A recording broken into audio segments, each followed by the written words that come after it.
Another way of looking at it is on-chain activity, and the Bitcoin dominancy flow, which here was provided by Fidelity, again is showing levels that are supremely oversold.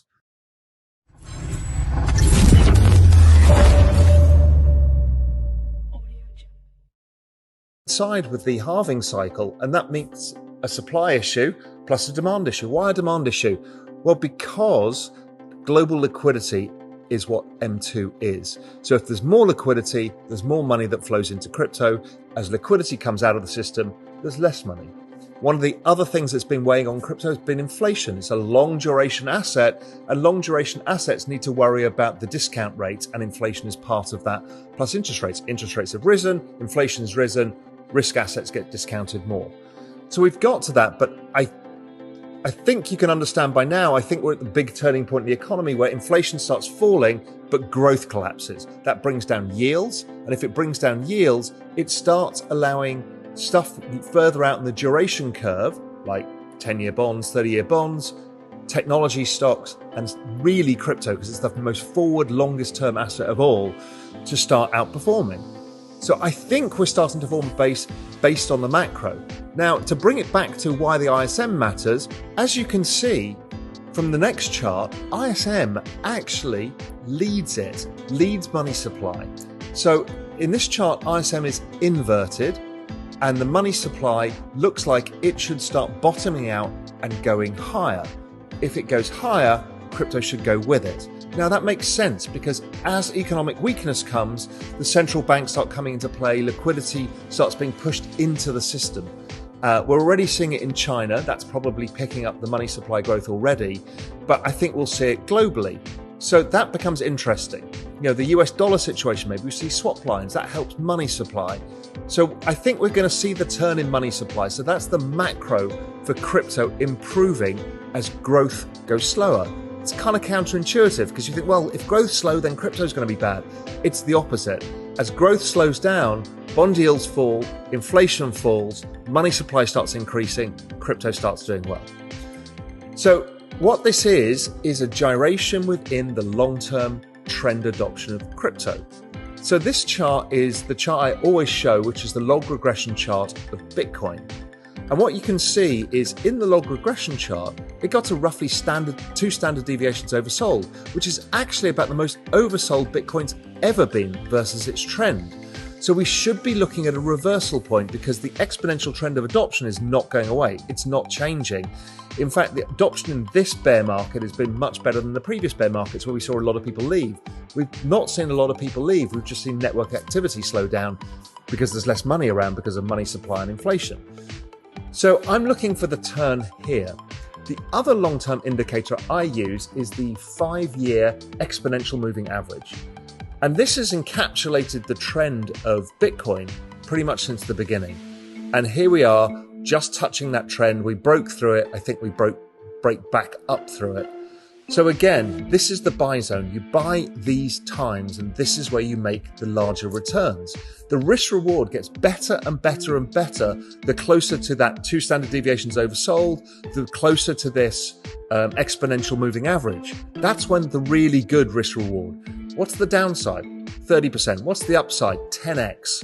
So those kind of risk rewards are super rare in almost any asset class, but they are in crypto, and we're in that zone now, and I'm getting more and more comfortable with there. If, for example, I look at the RSI for Bitcoin, the RSI for Bitcoin is the most oversold it's ever been. So that would suggest that the markets are massively oversold. So again, the risk reward looks better and better here. It's actually the same for Ethereum. Ethereum, lowest RSI in history. Obviously, everything's starting to pick up as we've had this tremendous rally from the lows, which still looks small on the chart, but it's actually, some of these tokens are up 100%. I mean, ETH was up at the top of this run about 85%. I mean, that's pretty decent, but I think it's just the start. We're in the correction phase right now because we got overbought, but I think the correction doesn't last long before we go to the next leg higher as we start moving into the merge, which this piece is going to be mainly about when I get there. Another chart that shows us where we are is the Bitcoin rainbow price chart. I love this chart. It gives the logarithmic trend, but instead of the linear version, it gives you the log version. and it's a curve. And again, we're at the point where you want to be buying assets. It never gets through here, and if it does, it's for very short periods of time. That same rainbow works brilliantly for Ethereum too, and here we are, exactly in the buy zone where we should be finding any cash we can to put into crypto, according to your risk tolerance. When I've, again, still pretty much 100% allocated, and any income that I've got, spare income, I'm putting into crypto right now because I think the risk reward here is extraordinarily attractive. Another way of looking at it is on-chain activity, and the Bitcoin dominancy flow, which here was provided by Fidelity, again is showing levels that are supremely oversold. These kind of on-chain indicators are all over the place showing exactly the same thing, this is the level that we should be looking to aggressively accumulate crypto. And again, because of the macro, because of the price structure, I'm starting to get incredibly excited again about what crypto could do. Now, a lot of people say, yeah, but it's got another leg lower to come. Well, if I look at the crypto fear and greed index, it got to 6. This is the lowest I've ever seen it get to. So basically, everybody's bearish. Everybody was expecting another sell-off down to 15,000, 10,000. Is it possible? Of course it's possible, but I don't think it's the highest probability. Could we have a new low? Yes. I still think that's probably maybe a 40% chance, 35% chance. I think the low is in, and anything from here is a retest of that low. But, I could be wrong. Anyway, it's still a zone. If you say 30% downside, 40% downside, 10x upside, that risk reward, I'll take it all day. Also, news flow. If you look at this article from The Guardian, this is typical of what you get to at this stage in the cycle. It's all a scam. It's all a Ponzi. See, we told you so. You see, because what they look at is the sell-off. It's down 85% or 80%, or depending what token, 65%. But what they don't look at is that network log adoption. You see, the next chart shows you the most important thing is every low is significantly higher than the previous low. So yes, there are cycles, but this ain't oil where it goes up and down cyclically. It goes up and down cyclically in a secular exponential trend. This is about the most important thing I can express to you about the cryptocurrency markets. This is network adoption, Metcalfe's law. So when you get this cheap versus Metcalfe's law, this is the time you start to invest. This other chart has been around since 2014, and it was using, again, like that Bitcoin rainbow, using that kind of log curve to show you where it could go for network adoption models. And it's been following this really well. I mean, back in 2014, it was kind of predicting prices for 100,000 or for about 2020, 2021. Now, we didn't quite get there, but it's roughly in line with this trend, and it should keep going as the trend keeps accelerating. And I think it kind of makes sense to me because all we're doing is looking at a network grow. So I think a lot of this activity is getting very interesting. If I start looking at price, we've talked a bit about Bitcoin, but if I look at the chart of Ethereum versus Bitcoin, to me, it's very close to breaking out of this downward channel. And as you know, I've been overweight Ethereum for a long time now, and it's paid off very well. And I expect it to have another leg higher. So I'm more interested in Ethereum than Bitcoin. That's not from a philosophical standpoint. I think Bitcoin's bad. We're here to make money, and we're here to try and capitalize on the growth of digital assets and Web3, and Ethereum looks like it's a better bet. I think there's some tokens, many tokens will outperform Ethereum. I kind of think Solana might. I don't know. I might be right, might be wrong, but Ethereum, I'm very comfortable that it should do extremely well and should outperform, particularly with what's going on with the merge.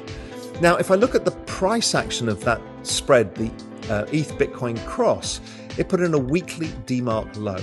That's a great signal and exploded higher from that. I think it might retest the top of that channel, pull back as ETH corrects a little bit, and then explode higher again.